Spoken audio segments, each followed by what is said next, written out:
Hello and welcome back to another episode.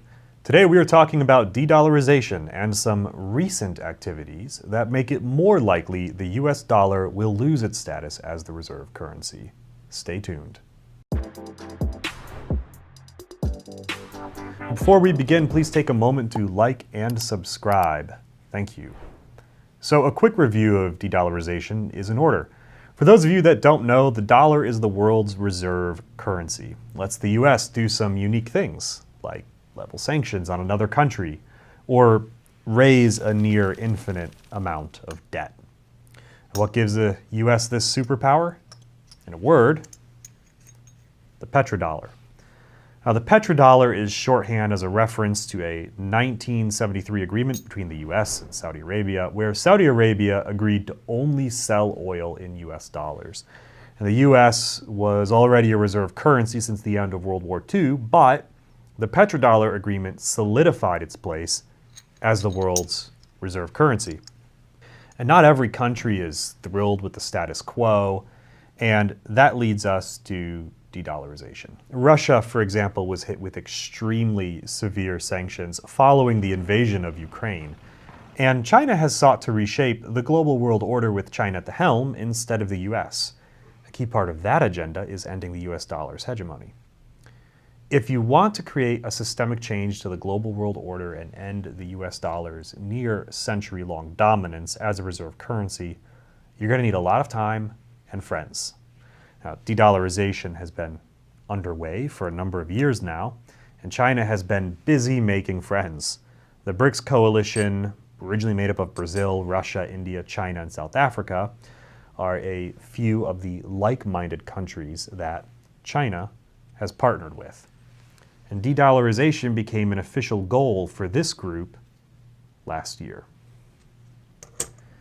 And at the start of this year, we've seen an increase in its membership.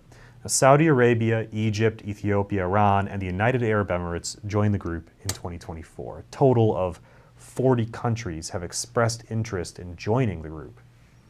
If you're a student of foreign affairs or global trade, you may realize an important feature of the countries admitted. Iran, the UAE, and Saudi Arabia are 3 of the top 10 oil producers in the world. In fact, 6 of the top 10 oil-producing countries in the world are now members of BRICS. We highlight this because it's not being widely reported in the media covering BRICS expansion and de-dollarization, and this seems to be a major oversight. If the petrodollar agreement ends, it severely weakens the dollar as the world's reserve currency. And it seems clear that going after the petrodollar agreement is within the tactical playbook for China. And Saudi Arabia has already said publicly they would consider ending that agreement and accepting other currencies in exchange for oil. The impact of the US dollar losing its reserve currency status could be substantial. If the demand for the dollar as a currency weakens, it loses value. If the value of the dollar drops, it increases the price of imports.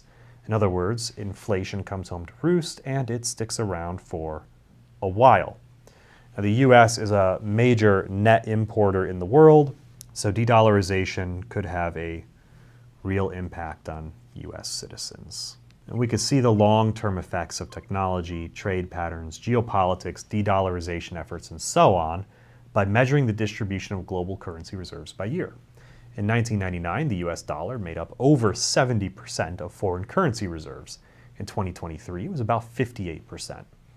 So there's some evidence that the US dollar has been under pressure for a long time, as this decline started prior to China's efforts to dethrone the dollar.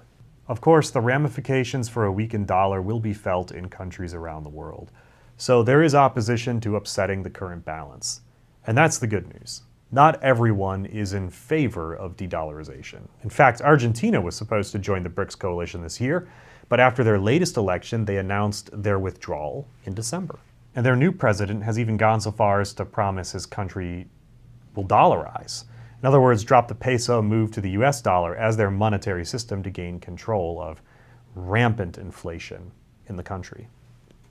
India and China may both be a part of BRICS, but India has expressed dissatisfaction with the idea of creating a common BRICS currency and vocalized their desire to strengthen the rupee instead. India shares a border with China. The two countries have engaged in military hostilities in the recent past over where the border actually sits, so their visions don't always align.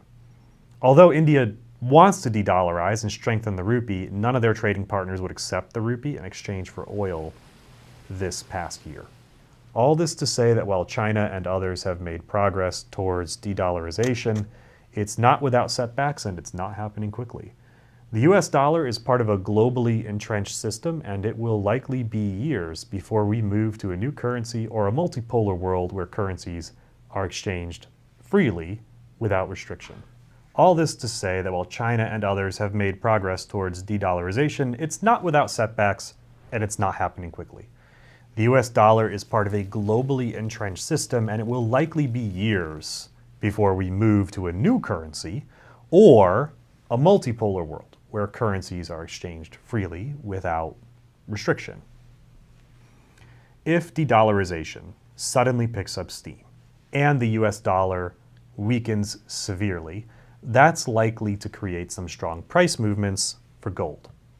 Typically, as the US dollar weakens, gold prices strengthen. So although it's a long-term bet that de-dollarization is occurring, we can generally expect gold holdings to increase in value over time if and when the dollar loses ground. That's all we have for you today. Please remember to like, subscribe, and share with a friend. Thanks for watching, and we'll see you next time.